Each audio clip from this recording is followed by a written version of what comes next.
Bem-vindo à segunda parte de Fair Play. O meu convidado é natural do Ambo. Nasceu em 1961. Estudou jornalismo. Apesar de estar entre Portugal e Angola, uma das suas obras foi interpretada por Pepe Tela, um longo poema de amor. Para entendermos melhor este mundo de fantasia e de romantismo, comigo aqui na Willa, Vítor Buriti da Silva. Vítor, bem-vindo ao Fair Play. Obrigado. Eu, quando iniciei o programa, estava completamente rendida, primeiro pelas algumas interpretações que deu aos 2 livros que me chegou até mim. E depois julgava que estava mesmo radicado em Portugal. A razão pela qual eu digo entre Portugal e Angola. Mas deixem-me dizer lá para casa que hoje o Vítor já está em Angola a 100% e a sua vida é toda feita aqui na província da Willa. Sim. Mas para chegarmos a essa história toda, recordações da sua infância?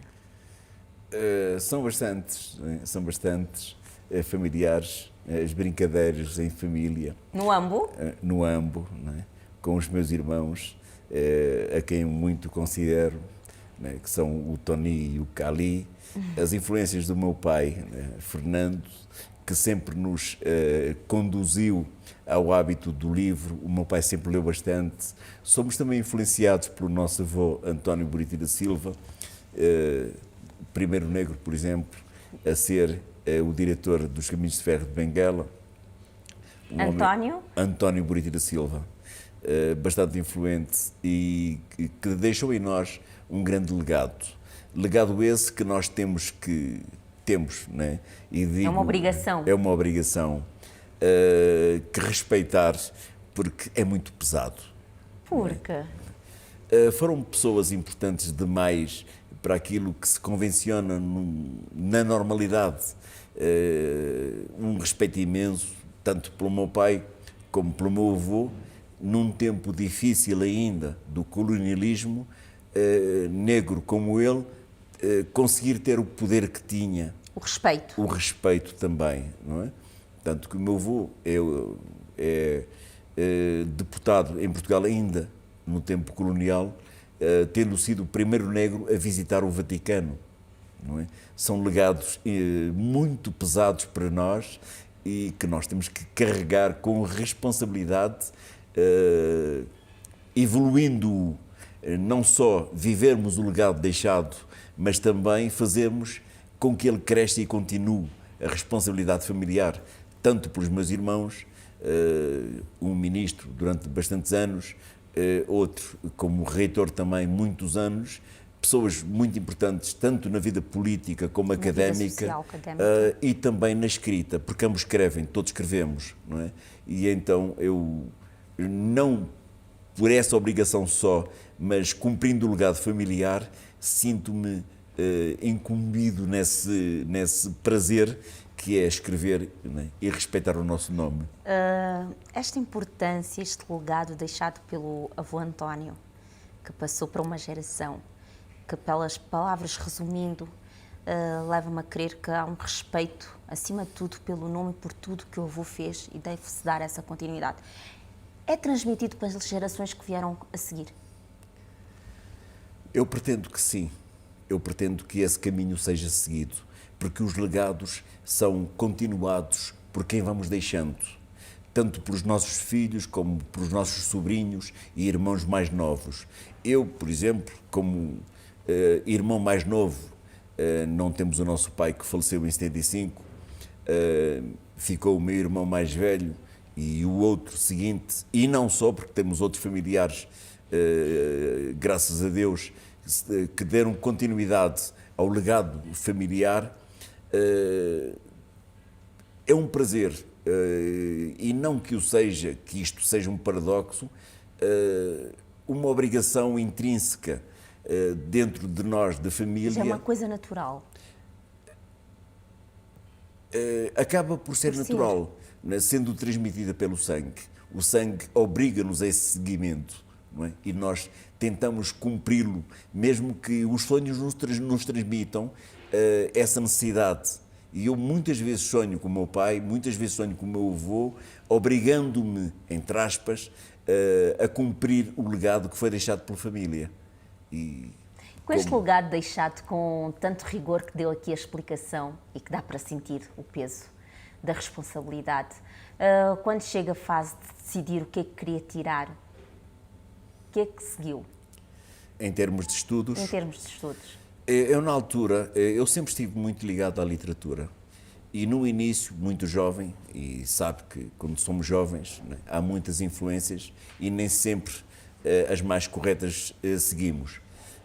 Eu pensei no jornalismo porque na altura não havia grandes possibilidades, não é? Anos 80 não eram fáceis, e eu pensei no jornalismo porque gostava de falar, de comunicar, e o jornalismo tem uma interligação muito forte com a literatura, não é?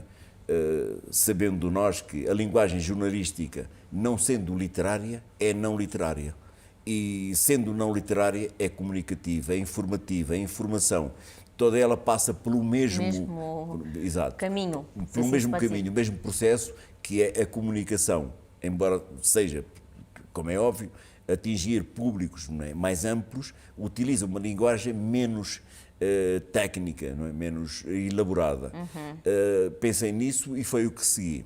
Entretanto, fiz alguns trabalhos, continuei, mas como o meu objetivo era mais elaborado, comecei, ou melhor, enveredei pela crónica de opinião, pela crónica crítica, pela crónica filosófica, não é?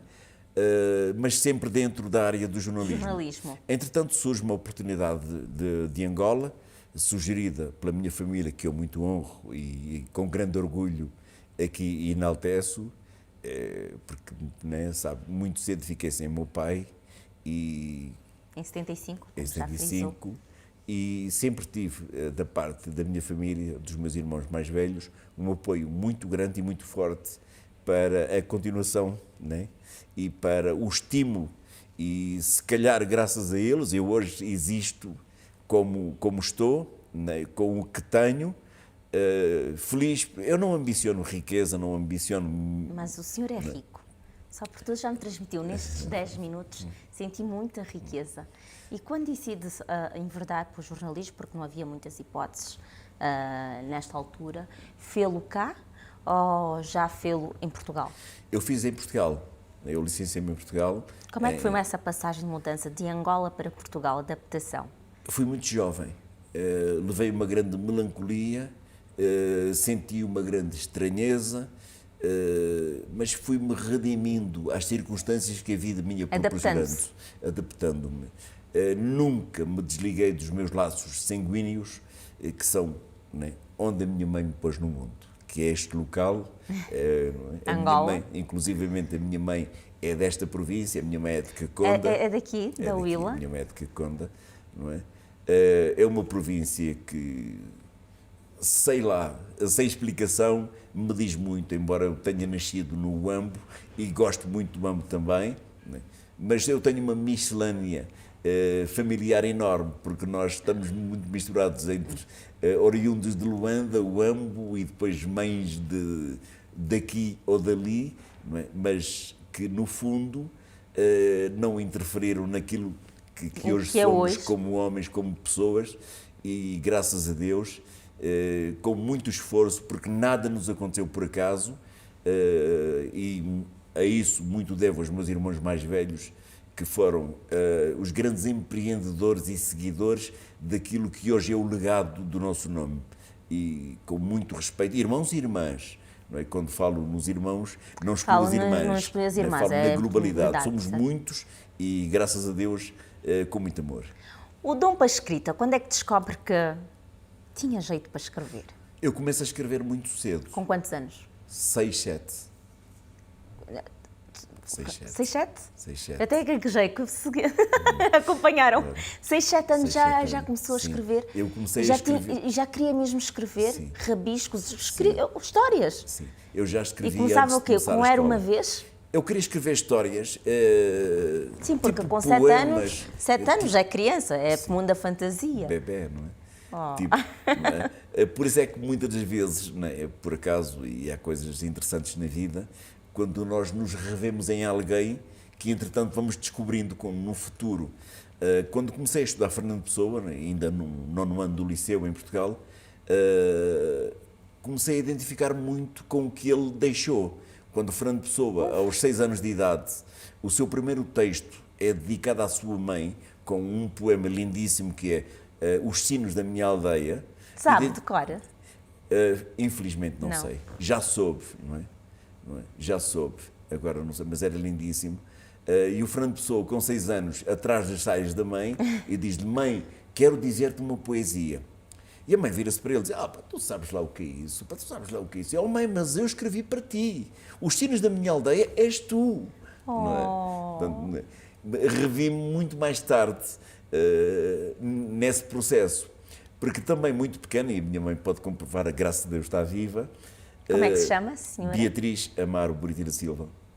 Um abraço, dona Beatriz. A minha mãe que é. Choro. Mãe é mãe, todo mundo chora quando fala da mãe. E então, quando se revê nessa situação, recua no tempo e verifica que eu fui um bocadinho igual, ou se não igual, ao Fernando Pessoa. E aí dá-lhe o clique e diz: eu vou ser escritor? Não assim, porque esse processo é natural e não intencional. É natural porque... Considera que tem um dom? É um dom. Isto tem a ver, né? Nós, quando a nossa mãe nos põe no mundo, já vimos com esse dom. Qualquer artista traz de natureza o dom para o que venha a ser no futuro. É depois melhorado com o estudo, com o né? tempo, exatamente. Com o tempo. Mas desde muito pequeno nutri o prazer pela leitura, pelo livro, pela escrita, pela divulgação do mesmo e a exaltação do que dizia, né, com um prazer imenso, muitas das vezes sem ter noção sequer de que o que dizia iria ter muita influência. Não é? Toquei muito, a pessoa que mais nos toca sempre na vida de cada um é a nossa mãe, que é a primeira pessoa com quem nos relacionamos. É com ela que mais partilhamos o nosso dia-a-dia, as nossas intimidades, mágoas e prazeres, não é? E foi com a minha mãe que comecei por esgrimir os primeiros textos. Não é? E dela os primeiros apoios e conselhos. Também, foi dela. Antes de chegar o quanto tempo levou para fazer um livro, quando decidiu escrever a sua primeira obra, o que é que estava a fazer? Nesse momento, foi de repente, ou já tinha ideias, ou já tinha algo concebido, ou já havia algo escondido na gaveta, que depois foi algo que lhe disse, ou alguém que o instigou e disse: Vítor, está na hora de lançares o livro? Nenhuma obra é acaso da coincidência ou da circunstância. Todas elas estão inerentes a um processo intrínseco da existência que se tem desde o princípio e assim continuando. Não é por nada que se diz que o escritor torna-se escritor a partir de alguma idade, quando já existe em si maturidade para refletir no que diz, o que viveu. Nenhuma obra é ingênua. Não há escritor que fantasie o que quer que seja sobre o que diz. O que é que me está a querer dizer? Está a querer dizer que toda a obra de um escritor normalmente tem a sua vivência ali, refletida? Acredito que sim. Nada é... A ficção não é tão irreal quanto possa parecer.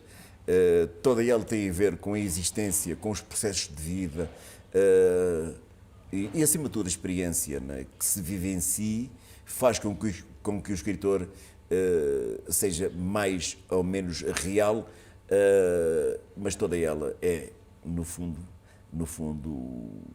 a existência dele próprio. Antes de chegarmos propriamente no livro, sei, porque li o pouco que eu li sobre o Vítor, que teve várias publicações em revistas e jornais crónicas e que também foram textos que levaram a ganhar prémios. De que prémios estamos a falar?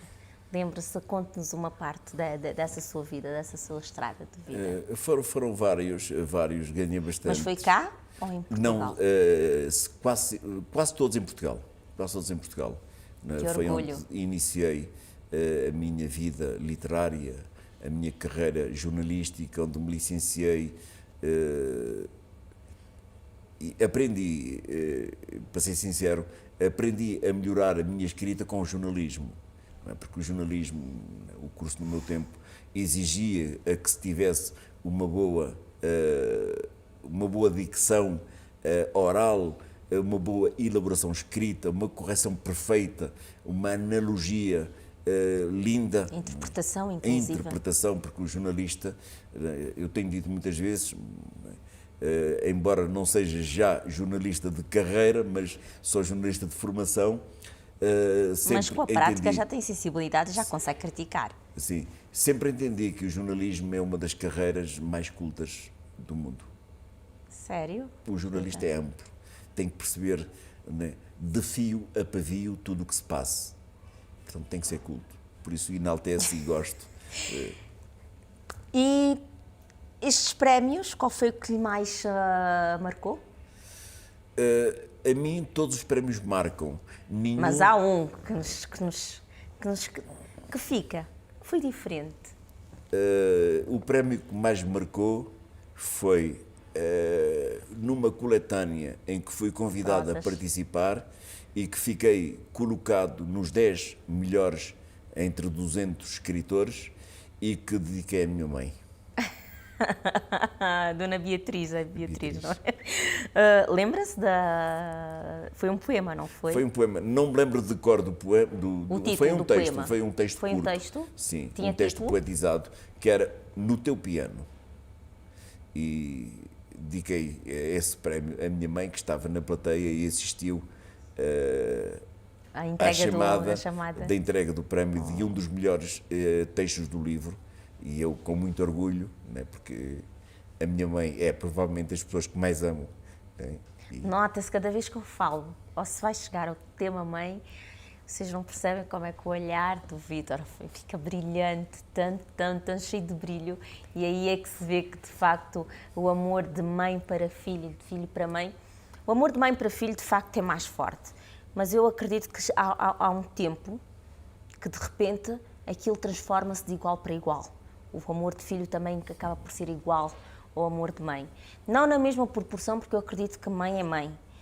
É égua, é leoa, é tudo. Mas depois há ali uma fase que nós, filhos, começamos a dar um outro tipo de valor que outrora não dávamos à mãe, por causa, quiçá, pela maturidade. Mas vamos falar do seu livro. Em 2009 lança Este Lago Não Existe. Foi a sua primeira obra? Não. Qual foi a sua primeira obra? Eu só recebi 2 livros. Sim, eu tenho mais, mas neste momento não os tenho disponíveis, né, porque é uma editora portuguesa e neste momento já não estão no mercado angolano. Têm que ser pedidos. O Este Lago Não Existe. Este Lago Não Existe, este é o livro? Sim, esse é o meu terceiro, quarto livro. Edição? Sim. Essa edição original com a Porto Editora, não é? A história desse livro é interessante porque é uma perfeita ficção. E nós já falamos dele um sem bocadinho. ficção nenhuma, porque não há história não há história ficcionada sem realidade absoluta. O que eu mais gostei foi a interpretação, porque o livro, eu parto do princípio, foi o prefácio, o Pepe Tela fez Sim. o prefácio, Foi. e o Pepe Tela diz o seguinte, vou ler: digam o que disserem, os doutos da literatura e os sábios da cidade. Este livro é para mim um longo poema de amor, onde uma frase, por vezes, irrompe em explosão e uma palavra surge inesperadamente para nos surpreender e encantar. É uma fantasia clara, com a maneira como ele descreve, ele interpreta. Mas há pouco o Vítor Vieira disse, não há fantasia sem uma pequena realidade. Qual foi a parte neste livro que é a realidade? A ambição na vida, muitas das vezes, passa por sonhos. E tantas vezes sonhamos com algo que desejamos, que se concretiza ou não. Esse livro começa com um sonho. Alguém que em determinada altura tem um sonho, num lago que só existe no seu sonho, onde encontra a mulher dos seus sonhos. Que também não existe. Que também não existe. E o lago também não. E aí traçam uma relação profunda, não é? E imensa, viajam esse imaginário no lago que não existe, vendo tudo que também não existe, só possível no sonho. Quando acorda, depara com a realidade e a tal Malena da história não existe. Não existe. E não existe na história. Entretanto, Porque é um com sonho. o decorrer, é um sonho. Entretanto, com o decorrer da história, não é? O dito sonhador, em desespero, está num banco de jardim, sentado. Se repararem, o próprio livro tem bancos, é uma ponte em cima de um lago, se assim o posso considerar. Parece, por causa do reflexo, a interpretação é que dá a sensação que está por cima de algo, de uma água. Portanto, vou partir do princípio que é o lago. Sim. E quando ele acorda e depara que não é real, Sofre as consequências da inexistência, né, do prazer que teve no sonho que sonhou. Não é? porquê que foi tão mau com o ator principal do livro? Não sei se provavelmente esse sonhador tenha sido eu. No meu processo de vida e de evolução e de crescimento e de amadurecimento, terá certamente passado por todos estes processos. São processos de vida, adolescência, maturidade, velhice. Já estou mais perto da velhice, passei por esses processos também e também sonhei muitas vezes com uma Malena encantadora que me aparecesse num lar que não existisse, para me dar a felicidade que pudesse ter naquele momento, nem que fosse único. Entretanto, quanto tempo levou a levar o livro? Quanto tempo levou a sonhar para passar para o livro? Um ano e pouco. Um ano? Sim. E foi difícil arranjar financiamento para Não, para a edição, não, para porque editar a obra? a editora, a Porta Editora, entretanto, na altura estava empenhada em escritores africanos e muito rapidamente me contactou e rapidamente chegámos a um acordo e começamos a relação que ainda hoje permanece, né? Tanto que ainda em breve iremos lançar um livro infantil que fala da história de uma menina que perde a mãe na guerra e passa a viver com a madrinha, que entretanto passa a ser a sua mãe. E as crianças inteligentes como são, não é, interrogam, não é, quando sentem que alguma coisa não está bem, e a menina passa o tempo a perguntar, mas ouve lá, mas tu és minha mãe ou minha madrinha? Será o futuro livro. Vai ser o futuro livro. Vítor, a classe dos escritores, na minha humilde opinião, é uma classe que lá fora, na Europa, são muito, muito valorizados e quiçá até dão um determinado valor até acima da média, porque é uma classe extremamente intelectual. Porquê que nós, cá em Angola, não conseguimos dar o mesmo valor, dar a mesma força que se é sentida lá fora, na Europa? É um dos Por que problemas. razão? Sim, é um dos problemas que eu tenho tido. Eu sou professor dessa área e tenho tentado incutir nos meus estudantes com muita veemência. E Mas às tem vezes, consciência do que eu estou a dizer? Tenho. Eu desde que comecei o programa o Fair Play, tenho vindo a deparar com esta situação e eu sinto, porque cada vez que eu vou para fora em férias, se eu tenho a sorte de decorrer no lançamento de algum livro, eu vou. E a forma até como se dá o valor à classe de escritores lá fora é muito diferente como nós valorizamos os nossos aqui. E nós aqui temos legados muito bons, muito mesmo. E pronto, e tinha que partilhar isso consigo e de saber também a sua opinião. E já me está a dizer que é uma das suas guerras, entre aspas, Claro. neste mundo. É claro. Eu sei que tenho consciência, né? Tanto das minhas aulas, muito tenho falado sobre isso. Um dos nossos grandes problemas em Angola é pouca leitura. E a pouca leitura leva-nos a um desconhecimento da existência de grandes escritores. É um trabalho que, obviamente, se conseguirá, mas ainda está muito difícil. O nosso legado, em termos de escritores, é grande. Basta vermos que nós, angolanos, temos, na literatura de língua portuguesa, 2 prémios Camões, o Pepe Tela e o Luandino Vieira. Portanto, isso já quer dizer alguma coisa. Exatamente. Já quer provar que há qualidade, entre outros, e temos bastantes escritores.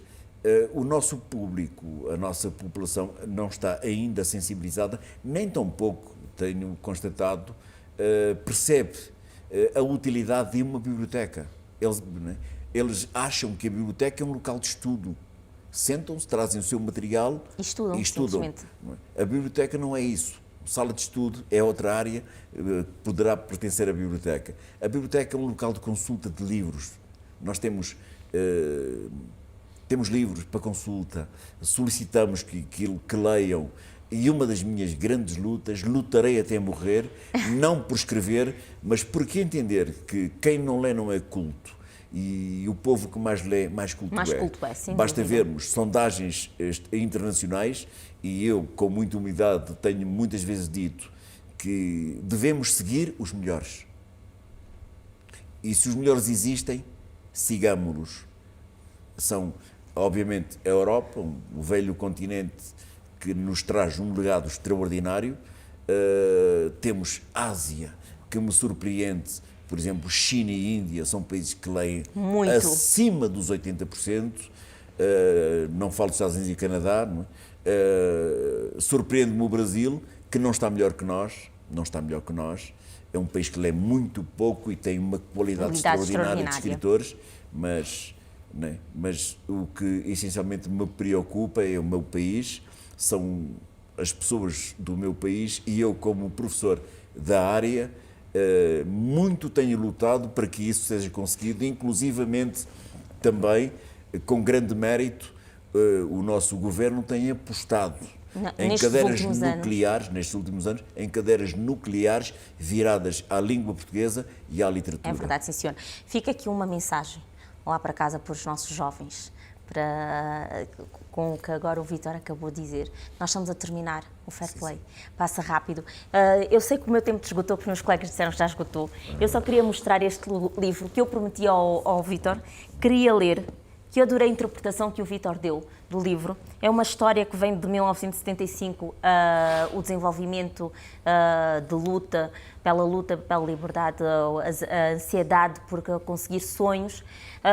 E eu prometo, Vítor, que eu vou lê-lo e depois vou mandar-lhe um e-mail com as minhas pequenas interpretações. Só para dizer que a senhora que está aqui na capa é tia do Vítor, certo? É a minha tia, mãe do meu primo, um dos grandes músicos.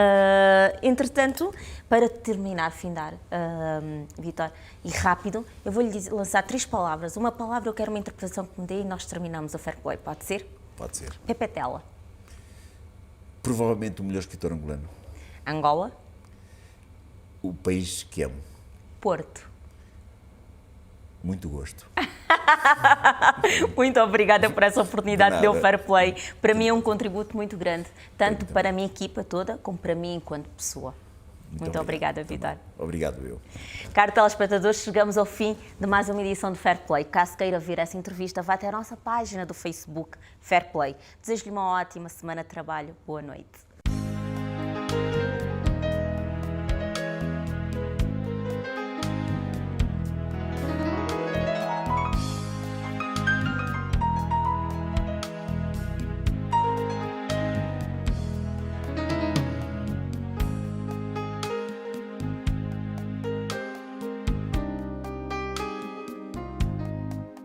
Fair Play, patrocinado por Faz o teu caminho com Johnny Walker.